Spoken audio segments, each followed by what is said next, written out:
السلام عليكم ورحمة الله وبركاته، والصلاة والسلام على نبينا محمد وعلى آله وأصحابه وسلم تسليما كثيرا. أما بعد، الشرط الشابئ من شروط لا إله إلا الله المحبة. بل ما فولت منكم في حرب جبريل كحديث جاء أمبو وصره لك تدوني دوني آيات دامنا كتيرين ينكا سلامية دلا تيرين سلامية آيات توسيري كاكوروك في مبانغال ونye سلامية أني الليمانية نو فرلا نيغونكا kelen kelena damana korodo menu farala kabo nyogona ube do nyogon kono u farala kabo nyogona ni hadisa lade odi ato chide nya kelen kele aya sarahuna damana koroye minni do inte kelenye chide nya silamiya ayo sarahu ko tafsir ni kenema barawuye silamiya jonsen duru silamiya jonsen folo ambo de la chide nye santani sabake o de la makka puru mogo kanya soro o de la folo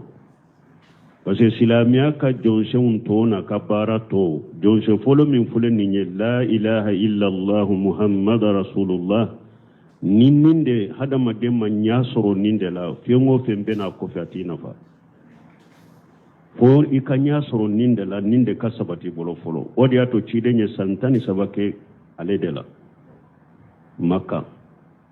la ilaha illallah anko sarati segi de bala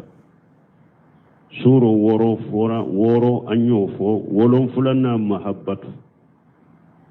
ikalla ilaha illallah ka kanu minye tauhidi ala kele banti ala kelempe kabatu foi kana fara ala ka iko kanu ka ala kanu foi kana fara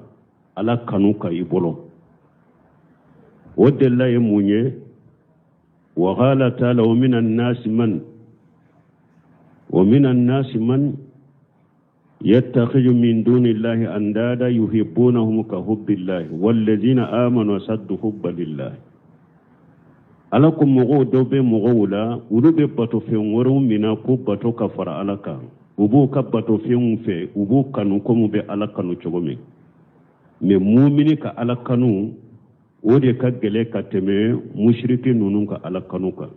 parce que mu'mini ka alakanu alebe alakelem tawde kanu ato foi kanu kafara alaka me mushriki be alakanu abe fe ngore kanu kafara ka fe ngore bato kafara ka aleka alakanu na gasilendo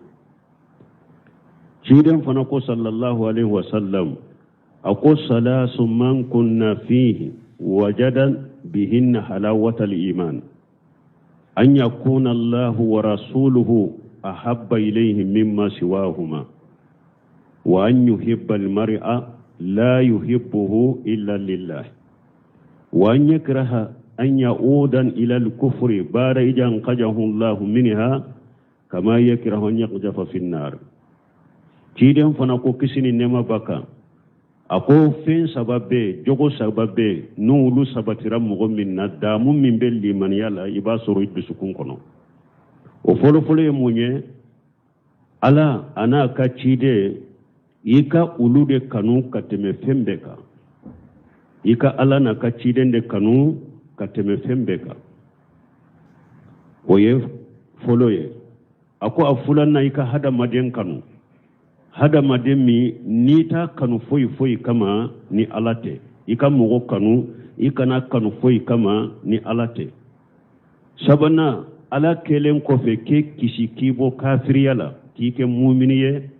kasagi kata kafiriya ma iko ko idusukun kono komi nu ko bi filita suma kono ibo ko chogomi kiden ko ni fen saba nun sabatira mogo min dusukunna damu min be limaniyala iba soro mi hadisa indo kunya munya fo kunya munye ala kanu ni ko la ilaha illallah ala kanu de tauhidi kanu de afo baga kanu de ake baga kanu de ninde la ilaha illallah sarti wolon fulan nay mi eko la ilaha illallah ala mandi ala ko mandiye ala kele bantiya mandiye ala kelempe ka bato foli mandiye tawhidi mandiya foli mandiye tawhidi tigi mandiye la ilaha illallah min bi date foy nafa ima jiya ate fen nafa ima lagara ate fen nafa ima ninde sarati wolon fulanay a sarati segina ye munye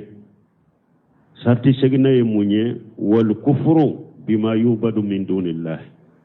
la ilaha illallah sarti segina fengo fembe bato kafara alaka e ka kafirano beye iko be koy dusukunna ka ba bema fulan kafuya kumba bana fitini kana swama kana jena ye akana diaye iki bama ode la ilaha illallah sarti segina ni mugo ko la ilaha illallah me fengure munum be bato kafara alaka o kera kaburu tigu yesa o kera iruye o kera kuluye o kera jinyuye o kera dingne souye o kera setanuye o ma gwa e dusukunye o disukumo oko e ma ba oma la ilaha illallah min bi danna fashitala o de lay munye ala ko faman yakfur bi taghuti wa yu'minu billahi faqad istamsaka bil urwati al uswa la infisama laha wallahu shamil alim ala ko mu'min ni mu'min kafirani taghuti wiye fulan kafo yako ala ko ni mu'min kafirani uluye illi manani ala kelempewuye ko tigla mo ye jurumin tettige ko tigla mo ye jurumin tettige ko ala de meli masaye ala de be fembe do donc mo tese ka fo ko ebe la ilaha illallah fo ko fulan kafo ya bedde e dusukunye utese ka nyogon soro dusukun kelen kono abada la ilaha illallah ko ni fora doro do na dusukun kono doro ba fulan kafo ya mai ka fulan kafo ya sugu ya bede ko ika kafira nae bo hadisa nana ninka kiren ko sallallahu alaihi wasallam man qala la ilaha illallah wa kafara bima yubadu min dunillahi haramahu Allah ala nar kiren ko ni mu'min ko la ilaha illallah akoyen ni foy dala ko bato fen site min ka bato ciyai ni ala kelem tawte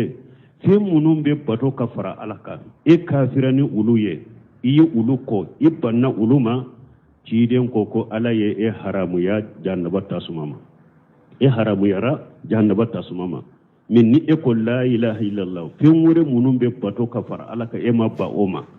ko hada madun ka aqida la ka horonya de bubolo ko bato cogo min kadi hada madenye ibo obe o kede fe min kadi hada madi ibo fode fe min kadi hada madenye ibe tugo ode ko beni ka tabolo beni ka famu nimbe mogo min bolo huriyatil aqida ka fo hada madun ka dusukuna siru la beye horede ikaddu sukuna sinna min kadi ibo siri dusuna nimbe mogo bolo la ilaha illallah min bi date foynya yima kuma fu bi da e waccinya kuma ute hada madun te foronye uka aqidala ala ye ciden be ci ya qawmi ibudullaha ma lakum min ilahi ghayru katanuhula kana muhammadu sallallahu alaihi wasallam ciden kele bafo kamugo yen kamugo ay ala kelempew bato fe ngore sitaw bolo min ka bato ciani ala kelempew te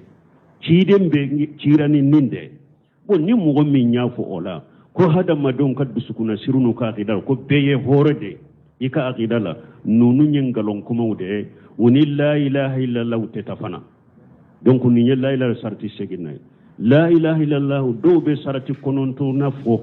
annutukum bihinda alqudra ni bese ka kuma ni la ilaha illallah foi ka inende ka fo ka kuma nay ete boboye e bese ka la ilaha illallah fo anko eko ewa ne islamai ne bedo islamiyala anko ni bedo islamiyala seri kuma fulafo iko nete seri kuma fulafo itese ka do islamiyala la ilaha tese ka ke la ilaha illallah bada foi ka kuma nayede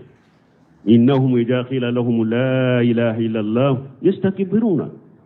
ala ko kafiru kam man kutula ko nu ko ma kafo la ilaha illallah bu yere bonya ute so kafo ni bese ka la ilaha illallah fo seri kuma fula ni bese ka fo idala ni ne ma fo ma do islamiya kono wada to ciden ko sallallahu alaihi wasallam umiritun an uqatila an-nas hatta yaqulu la ilaha illallah fa idha falu zalika samu minni dima'ahum wa amwalahum wa hisabuhum ala Allah ciden ko ala ya lenya mariya ko aka bedekele aka jihadu ke ka bekele fo mogo ka fo dala ko bato fen site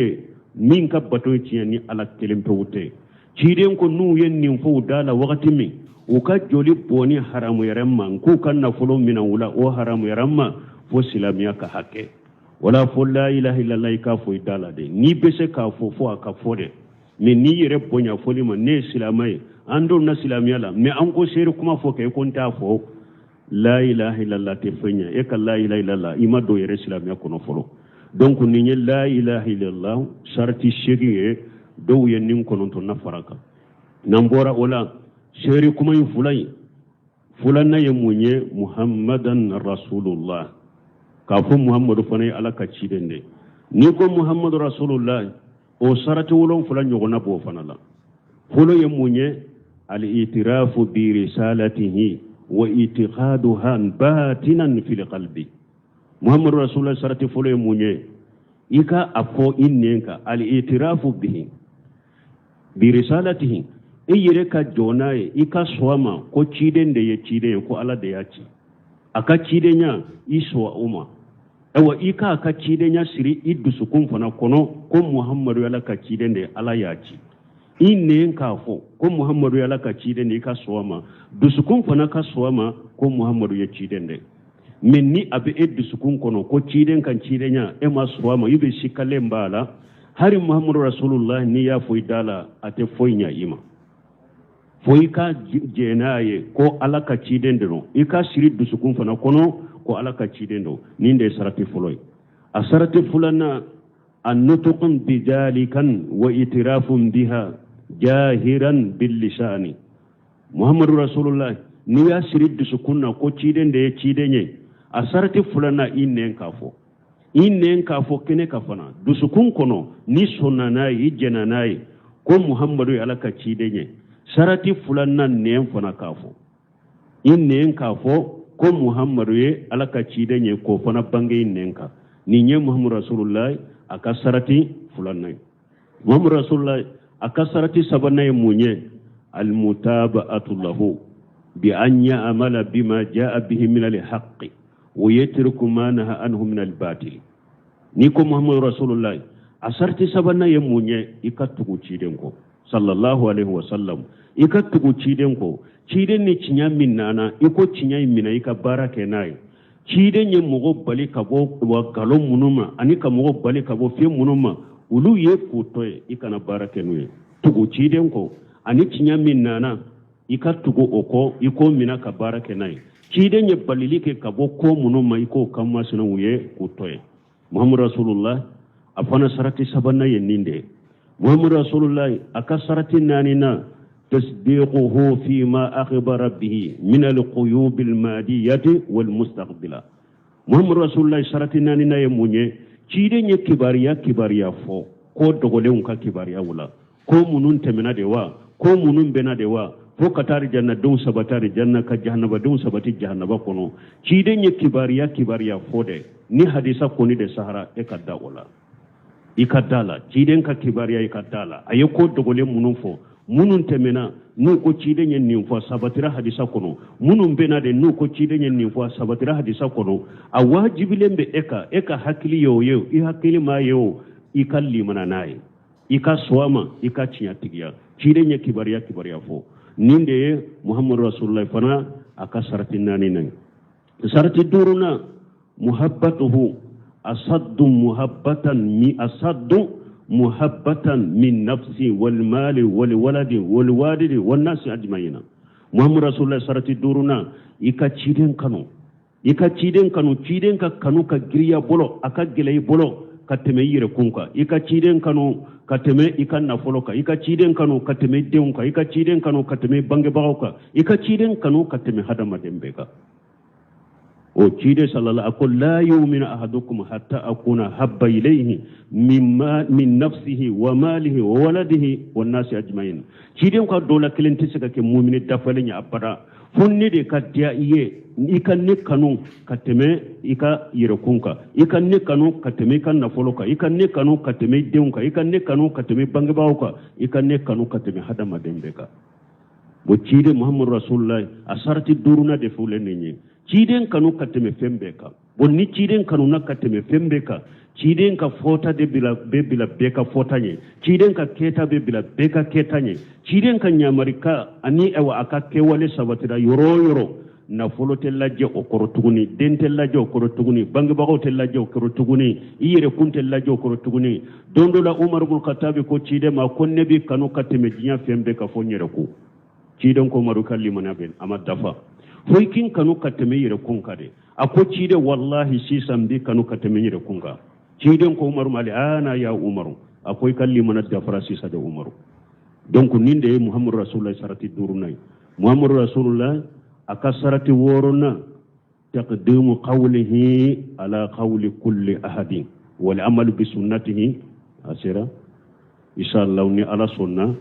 sini ambe continue nonuna subhanakallahumma rabbuna bihamdika ashhadu an la ilaha illa anta astaghfiruka wa atubu ilayk